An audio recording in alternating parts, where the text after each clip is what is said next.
Hello, ladies and gentlemen, boys and girls, children of all ages. It is me, Duke CT, and welcome back to Raw Thoughts.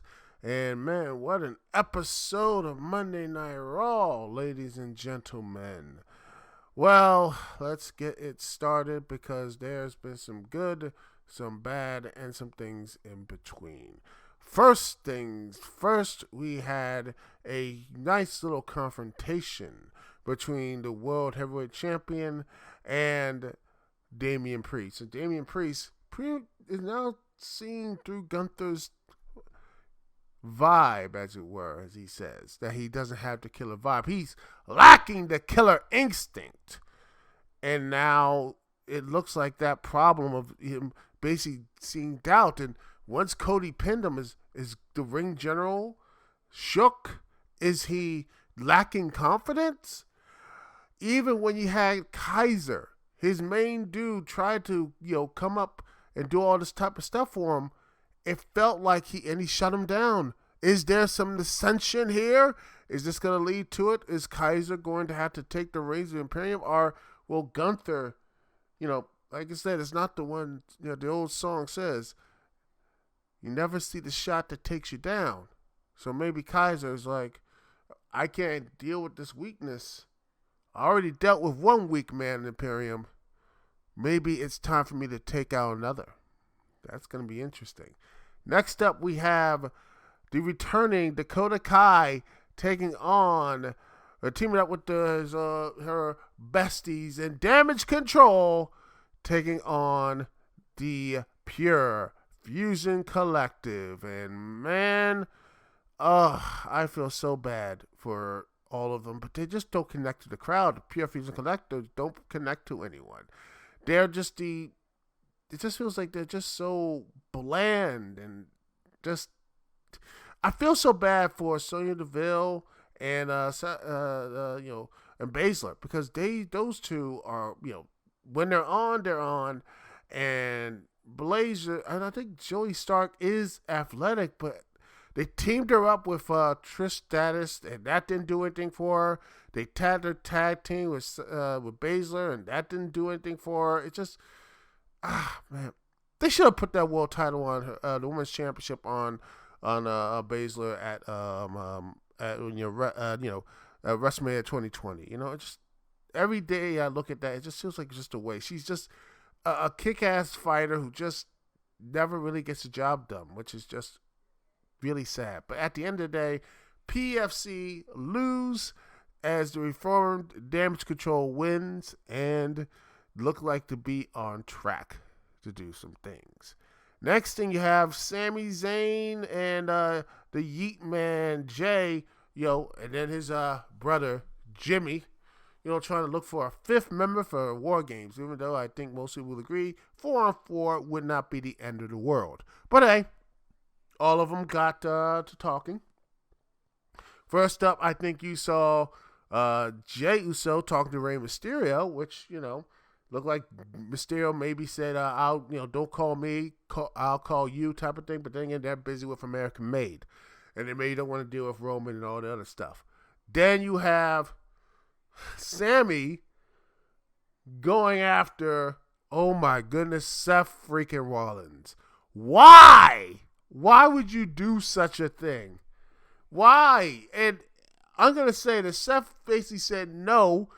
And, reminding what the Bloodline did, what Roman did to him, and what the Titanic task to just get the championship, to knock the man off his throne.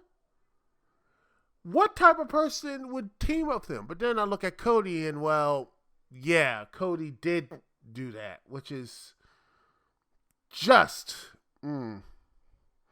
yeah, I call that cinema, but it's like, it's the bad version of cinema. It's the cinema that John Travolta does when he has those terrible Amazon thug, mafia movies. You want to watch something that's even worse than Gotti? Go look those up. You will just be, it's nasty. Then you get to Jimmy Uso, who is talking to Braun Breaker after he's been challenged for the Intercontinental Championship for Sheamus next week.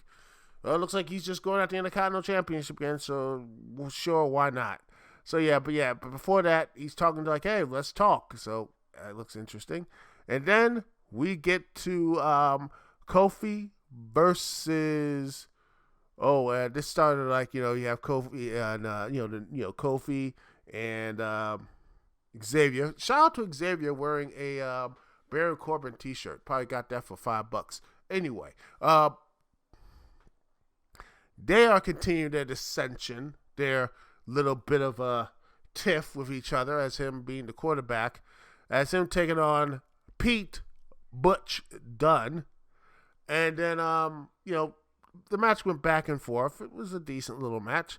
As Xavier, with a lovely little clothesline to lay out Pete Dunne to help his partner win, doesn't do that, does not actually help, does not help his friend as Pete Dunne picks up the victory after all that little chicanery, and now it looks like these two are on the, looks like they're going to finally break up, or are they going to actually do something to really, have to unite? After 10 years of the New Day, is it the beginning of the end, or the end of the beginning?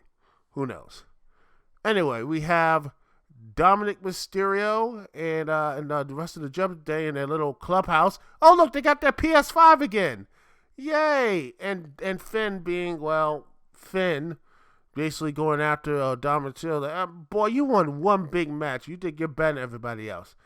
And now, they both back and forth, and now they're starting to dissension too with the Judgment Day street trash and such.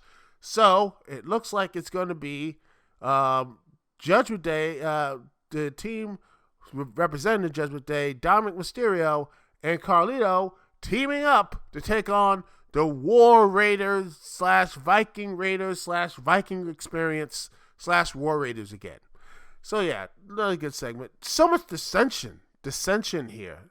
Then you have Bronson Reed, big old Bronson Reed, wanting to go and brawl with Seth Rollins again, which is just getting, at what point you're just like, why have Seth Rollins beat Bronson? He needs the victory more. Have him squash him and have him go on and face maybe, build him up to face the Intercontinental Champion. In fact, he should have been in that 4-way.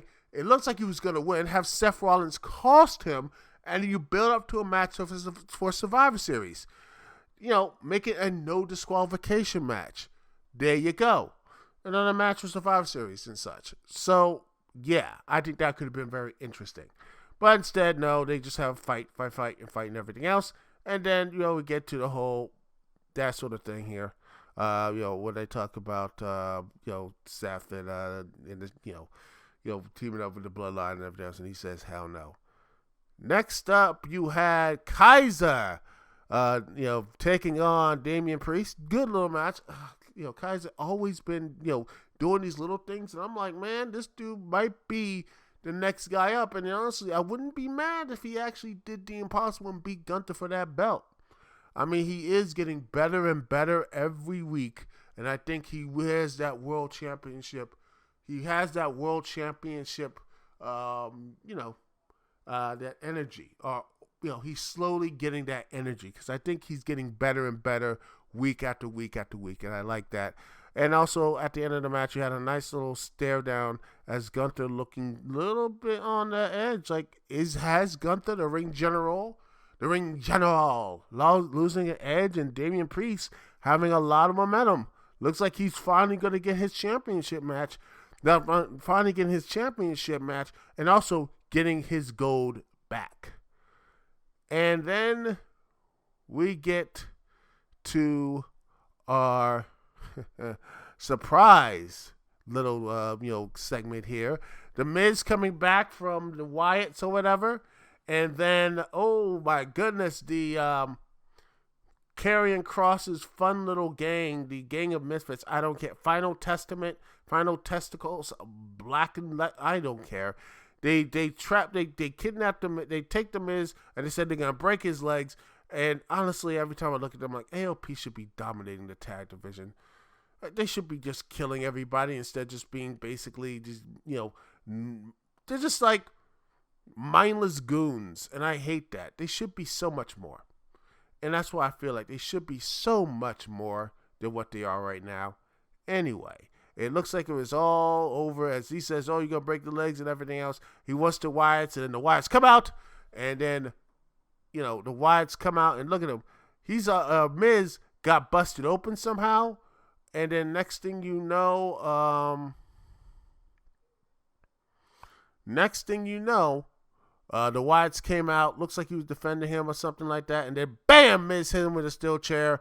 And he takes him out with a, he takes out Rowan with the stall crushing finale on the chair. And all the Wyatt Six were laid out by the final testament. Finally, it looks like they were bested by a team. That's awesome. Hopefully, I wish the American Made had that, but no, they didn't. They look like goofs. Maybe it took a team of goofs to beat the spooky goofs. I know. I like the Wyatt Six. I know, but I don't care about the Final Testament. It's a shame because Cross seems like he's trying to put his heart in this. But yeah. So yeah, at the end of the day, this stuff is. I think this is going to be a very interesting little feud or something like that. They're not getting War Games, but they'll get like a 4-man tag and maybe something like that. Anyway.